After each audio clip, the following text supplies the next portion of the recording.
देखिए, तो आप लोग बता सकते हैं क्योंकि एक महीना पहले तक हम लोग बहुत ख़राब टीम थे और अभी ऐसे सवाल पूछे जा रहे हैं तो हम लोग ने अपना माइंडसेट चेंज नहीं किया। हम लोग सिर्फ अपनी क्रिकेट पे फोकस कर रहे थे और मैं इन सब चीज़ों में बहना नहीं चाहता हूँ कि ये सबसे बड़ी जीत है या नहीं है। हमारा काम है मैच खेलना, हमारा काम है मेहनत करना, हमारा काम है परफॉर्मेंस देना और कोशिश करना कि हम हर मैच जीतें। अब सबसे बड़ी जीत है या नहीं है वो जिसने एनालाइज़ करना है, जिसने लिखना है वो लिखेगा। हमारे लिए एज ए टीम एक ही मोटिव है कि हम 120% एफर्ट दें, प्रैक्टिस में मेहनत करें और टूर के हर दिन पे अपना माइंडसेट अच्छा रखें और प्रिपरेशन उस लेवल पे रखें कि हम जाकर मैच जीत सकें। और वो हमने अचीव किया इस सीरीज़ में और उसकी हमको सबसे ज़्यादा खुशी है। ये टैग्स और हेडलाइंस क्रिएट करना हमारा काम नहीं है और हमारा काम सिर्फ क्रिकेट खेलना है, जो हमने परफेक्टली एग्जीक्यूट किया इस सीरीज़ में। There was only potentially one guy that we wanted to experiment with, which was Bhuvi, because his workload was immense. Bumrah is a world-class bowler in this format. You know, it's a case of Bumrah is as similar to dropping a Shikhar Dhawan or a Rohit Sharma. No one will speak about those things. You know, it's very easy to drop the bowlers. So Bhuvi's workload was massive, and the two wrist spinners deserve to play all the games because of the way they've bowled. And they've been one factor that has been in the mind of the opposition throughout. So we thought, giving rest to Bhuvi was the ideal situation. Plus, we want to strengthen our middle order, so giving them as many chances as possible is very important also. To Iyer, to Jinx as well. It's very important to understand that one knock can be a difference in someone's career. So just giving them one extra opportunity. So we discussed with the management, with the coach. Just one opportunity opened up where Bhuvi was feeling it in his body, and then hence the change. We didn't feel like we wanted to change something else. Look, we certainly feel really good as a team, but there are always areas, even when we win, we sit down because no one has a perfect game, throughout. Even as a batsman, you know that some balls you were not in good position, so you want to correct that in the next game. As a team as well, you always make mistakes even when you win. But the thing is that you capitalize on it and correct those mistakes very soon during the course of the game. So we'll definitely sit down as a team and figure out the areas that need improvement, the areas that need strengthening. I'm not denying that there are areas that need strengthening. We don't want to live in a dreamland where we don't accept our mistakes. We know as a team we need to improve on certain things, and we've identified those things. It's up to us to discuss and improve on those things going forward and solidifying those areas for us. Can you elaborate on those areas that you've identified? I don't want to disclose it. I don't want to speak about it publicly. It's a very personal thing about the team, and I don't want to say it in a press conference. Huge. I mean, you just spoke about intensity. Where does the intensity come from?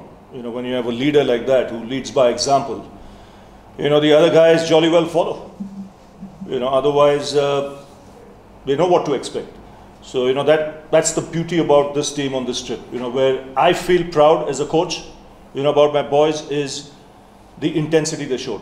Even after being 2-0 down in the test series, for them to show that kind of character, to come back and win the test match in Johannesburg, on a spiteful pitch, and then to take that momentum into the one-day series and show the consistency, they've shown over the last, couple of weeks, is fabulous. And, their entire credit should go to the leader, because he's led from the front, first with his batting, and then, like I said, with the intensity, which makes other people in the team also up the ante. And as a batsman? Batsman, fabulous. I mean, over 500 runs. Do I have to talk anything about that? Over 500 runs in 6 matches against a South African attack. Do I have to say anything more? I think even in my last stint, and Virat and me have always discussed that we need wickets in the middle overs. We've got to somehow be able to attack and find ways of breaking partnerships and not allowing the game to drift. So that was the idea. And in identifying the right kind of people to do the job. And, luckily for us, Kuldeep and Chahal have complemented each other beautifully. They bring great variety. It's great for the viewer, it's great for the spectator to see that kind of variety when they come and watch a cricket match. Not just batting or fielding, but some classic spin bowling. And you had also spoken about Bumrah last time, where you said that for a long time it was there in the mind that he would be the surprise factor here. So I mean, the skipper just mentioned that he's a world-class operator across all formats. And he's just shown on this tour how quickly he's matured. You can't imagine the first test in Cape Town was his debut. And you see him here today, he's gone through the 3 test matches, he's gone through the 6 one-day internationals, and he's not let up even once, so which augurs well for us. though we have to look after our fast bowlers and make sure that, they're well rested at times as well. Look, as I said, I'm not going to give in to this. I know for a fact 90% of the people didn't give us a chance after 2 tests. I was sitting in the same room giving a press conference. So we understand where we've come from. I'm not going to live in a dreamland right now and accept all the praise and sit here and feel good about this, because it doesn't matter to me. Honestly, it doesn't. It didn't matter when we were 2-0 down. It doesn't matter when we're 5-1 up. Because what matters is the respect in the change room. What matters is what the management thinks about me, what I think about the players, what the players think about me. And that's all that matters to me. These things do not matter. I know the headlines change from day in, day out.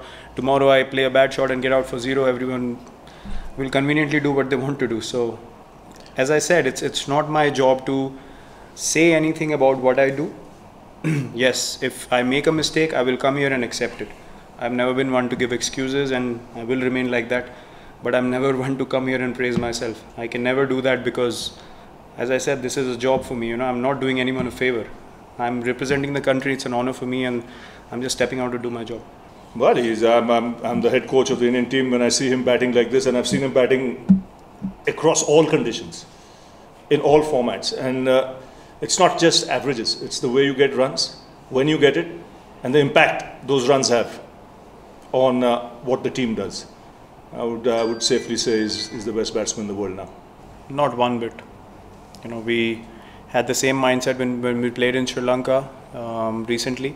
We had the same mindset when we beat Australia. When we beat Sri Lanka 9-0, everyone said it's a weak team. When we beat Australia, they still said, Australia is not a good ODI side. Then we beat New Zealand. Then we beat Sri Lanka again.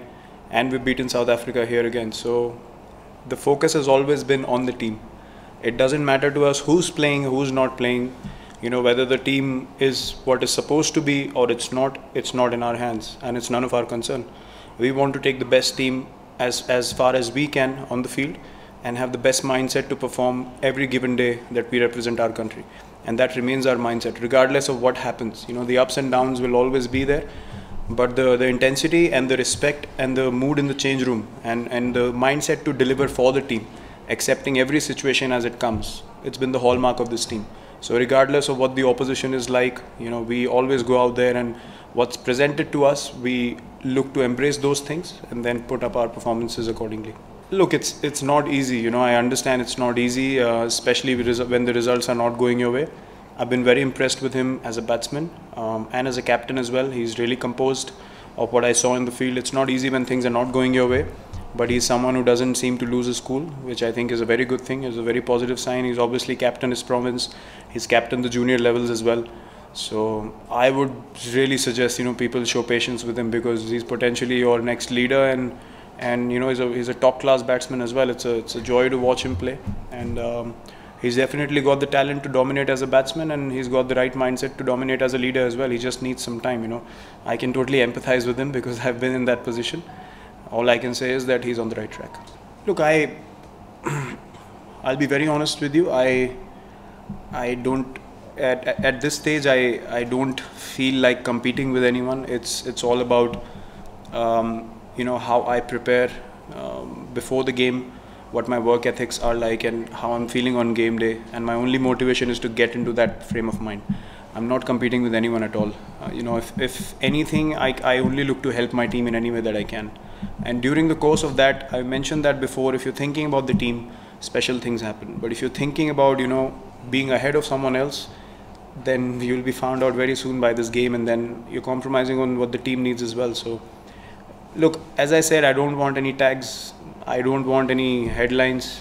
I just go out there and do my job. It's up to the people to write what they want to write. I don't want to be called anything. It's my job. I'm supposed to do what I'm doing. I'm not doing anyone a favor, as I said. So I just want to be in the zone of working as hard as I can and trying to do the best that I can for the team. And then everyone's doing a job. They have the freedom to write and say what they want, but it's very important that I don't change with that, because my zone is very simple. It's simply doing hard work and performing for the team. Very good, because it's one step at a time. You've learned some good habits on this trip. Like I said, it's a young side. They've got a lot of tough tours coming up, and I think they've conducted themselves and they've handled themselves extremely well on this trip. One thing history tells me, I've been coming here since 1992. There's not one South African side in the world that's anyone can say is a weak South African side. You just look at their bilateral record. They're one of the great sides in bilateral cricket. Okay, I've followed this game for a long time. I've been a broadcaster as well, so I've covered a lot of South African games. I know how they play. So, I'd like my boys to enjoy every bit of this win, the series win. Whatever the scoreline is, they must enjoy it because it doesn't happen every day.